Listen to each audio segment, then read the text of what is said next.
यहाँ एक और बहुत ऐतिहासिक मीटिंग हुआ है। प्रेसिडेंट पुतिन यहाँ पर जैरेड कुशनर पहली बार क्रेमलिन में आए और स्टीव विटकॉफ उनके साथ थे।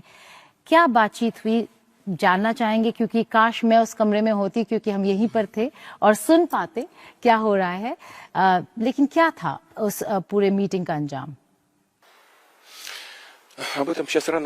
अभी इस बातचीत के मायने निकालना थोड़ी जल्दबाजी होगी। मुझे नहीं लगता आप वहाँ होते भी तो उस चर्चा को सुनकर आपको कुछ हासिल होता। ये बैठक 5 घंटे चली।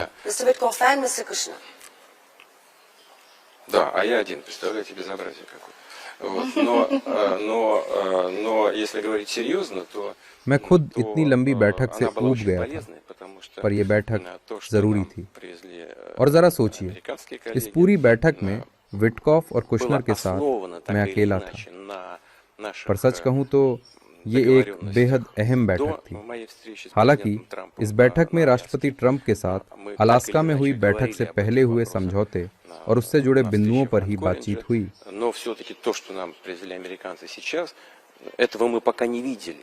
पर इस बार हमने एक एक बिंदु पर सिलसिलेवार बातचीत की, जो कुल मिलाकर काफी सार्थक रहा।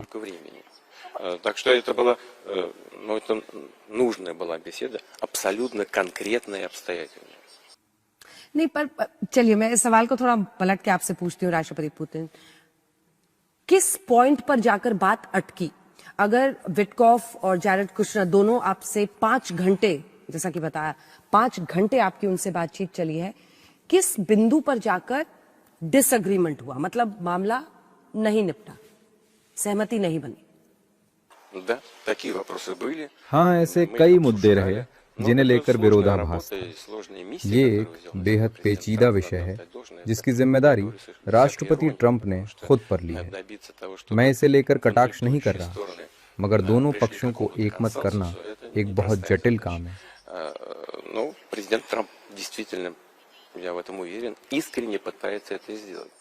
हालांकि मैं मानता हूं कि राष्ट्रपति ट्रंप सचमुच इसका हल चाहते हैं, और तभी हमने एक एक बिंदु पर सिलसिलेवार बात की, ऐसे हर मुद्दे पर जिसे लेकर हम सहमत या असहमत थे।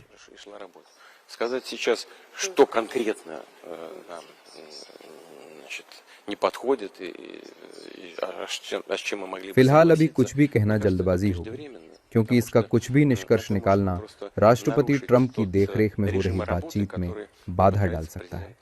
उनके कूटनीतिक प्रयास जारी हैं।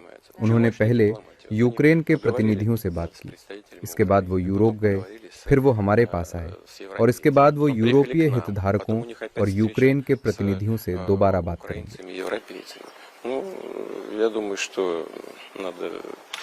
हाँ, हमारे बीच उसे लेकर भी चर्चा हुई।